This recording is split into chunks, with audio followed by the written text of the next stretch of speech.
Thank you all for your advice, concern, and positivity. It means a lot to me.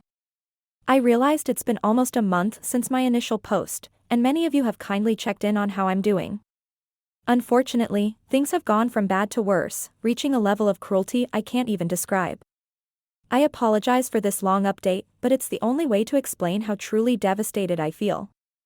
Days after my original post, I followed your advice and scheduled appointments with a few attorneys and a legal document preparation service to explore my options. My wife didn't know about these meetings.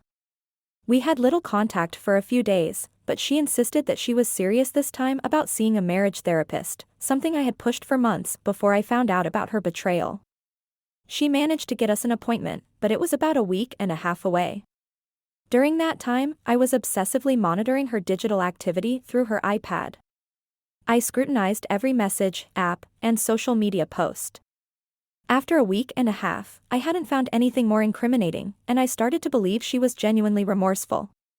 When we finally saw the therapist, he asked why we were there. I asked her to tell the story in her own words. She left out a few details but got most of it out.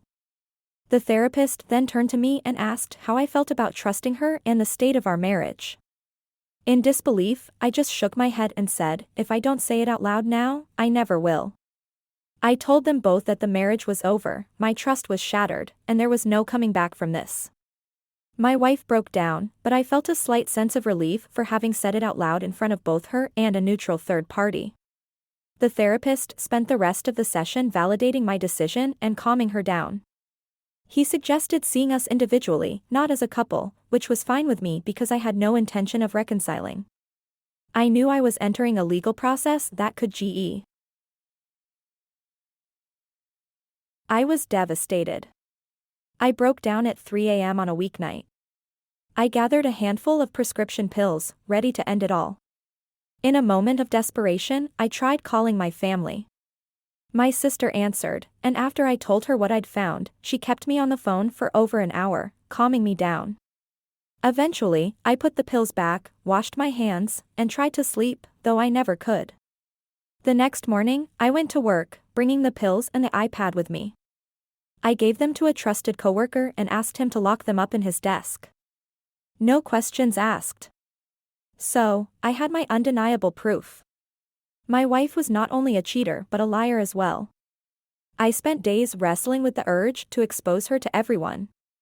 I wanted to tell her family and friends what she was really doing, but I couldn't. I had to keep the peace until the divorce process was in motion. When she came by to check on me, she yelled at me for acting distant, and I calmly asked her if she had been in contact with the other man. She lied straight to my face, swearing she hadn't. That's when I confronted her with the app and the evidence I had. She broke down, sobbing and begging, but I remained calm and told her that I wouldn't tell anyone about this if she didn't fight me in the divorce. She agreed. She was served with divorce papers a few days later, and I've kept my word by not telling anyone outside of my immediate family. However, I still monitor her location, and I know she visits him every night. Her family believes she's attending AA meetings, but she's lying to them too. What hurts the most is that she gets to maintain this facade while I sit in an empty house, completely alone. I'm no longer in danger of self-harm, but these are dark days. I'm taking things 1 hour, one day at a time, just trying to survive until the divorce is finalized, and I can move on. I don't know what the future holds for me after this, but I'm grateful for the support and advice you all have given me.